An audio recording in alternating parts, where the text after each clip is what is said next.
Sveiki, NetGames lasītāji, skatītāji un visādi tam līdzīgie. Ideja. Jā, mēs te zivi nolēmām parūpēties uz dīvānu savā starpā un ar Xboxu. Un tad ir reizes arī parunāt par kaut kādām interesantām lietiņām. Par tēmām, kas sniedz patiesībā. Jā, tā lieta ir tāda, kur es kā jau tagad visu pieņemts video blogos paņēmu laptopu un tagad saņem īziņu. Jā, saņem īziņu pofigā, fejkoju, ka es brauzējos un jums taši parādāt šāds screenshots. Bet lieta ir tāda, ka EA Games pašlaik tā ir Battlefield Bad Company un viņi izštukoja, ka tagad būs daži ieroči pieejami tikai tad spēlē, ja tu esi samaksā tā kā papildus par viņiem.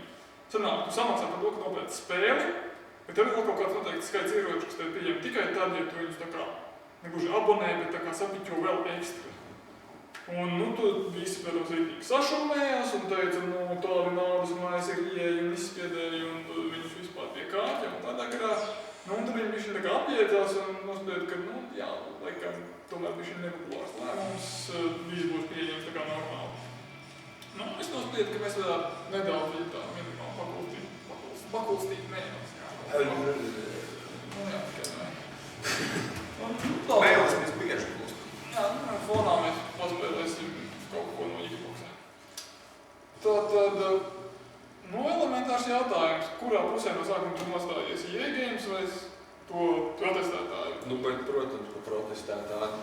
Kāpēc es nebiju no mans naids pret viņiem, saprot, visu dzīvi.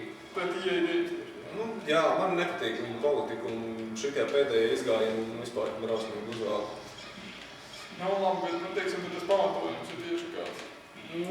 Tā ir spēlētāja dalīšana kaut kādās noteiktās grupās, nevis pēc viņu prasmēm, bet pēc viņu maciņu biezumu, kas ir, liekas, pavisam nepareizi. Tas ir attiecībā uz šo gadījumu. Bet, viņi teica, ka pat ieroči nebūšot foršāki un tie tādi paši tikai savādāki un tā. Bet tāpat viņi atstās kaut kādu iespēju spēlē, izvēloties ar ko tu spēlē un pret ko tu spēlē. Es tā domāju. Sāks dalīties vienkārši grupās, tev nav krutā ieroči, šeit projām bombas, es tev nespēlēšu. Jā, es tā ziņā piekrītu, jo šitādos situācijās viņi tu saka, ka viņi nav foršāki, bet, pirmkārt zinot, cik forši viņi balansē spēles, viņas direkt. Es nezinu to. Un otrkārt, tad ir visāds kombināciju iespējas eksploiti un tādas lietiņas, un tas viss var beigās atklāties. Bet viņa pieņēma, ka viņi, teiksim, ir tomēr pilnīgi līdzvērtīgi, bet tik un tā, kur ir problēma? Manuprāt, tā problēma jau tieši slēpjas tajā faktā, ka tev ir kaut kas jāpērk, kurš tev, par ko tu jau esi principā samaksājis, kas jau ir paciņā, tu gandrīz iekļauts. Un, teiksim, pie tam vēl tādā spēlē, kur tev ir jāpērk spēles galvenais elements, tas ir FPS un ierocis. Kā tas nāks, kad man lējas kādu nošautu smuki, man par to vēl ir atsevišķi jāmaksā. Tas ir stulbi, muļķīgi un debīli. Jā, bet es īstenībā pilnībā tev piekrītu. Tāpēc, ka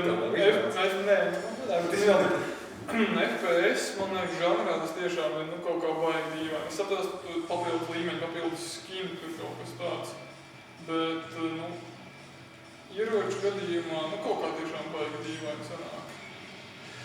To var, labi, tā ātri izskoties, to nevar salīdzināt ar tirdziņu, kas ir Warcraftā, tas kurš World.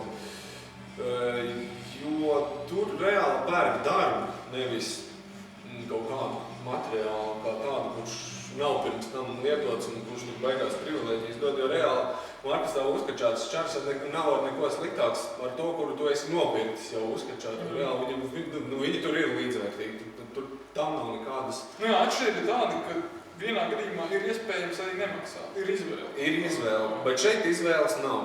Labi, ir izvēle, protams, arī nepirkt un būt tam lielajiem sliktajiem pelēkajiem cilvēciem, kurš ir virtuāli gandrīz trūcīgs.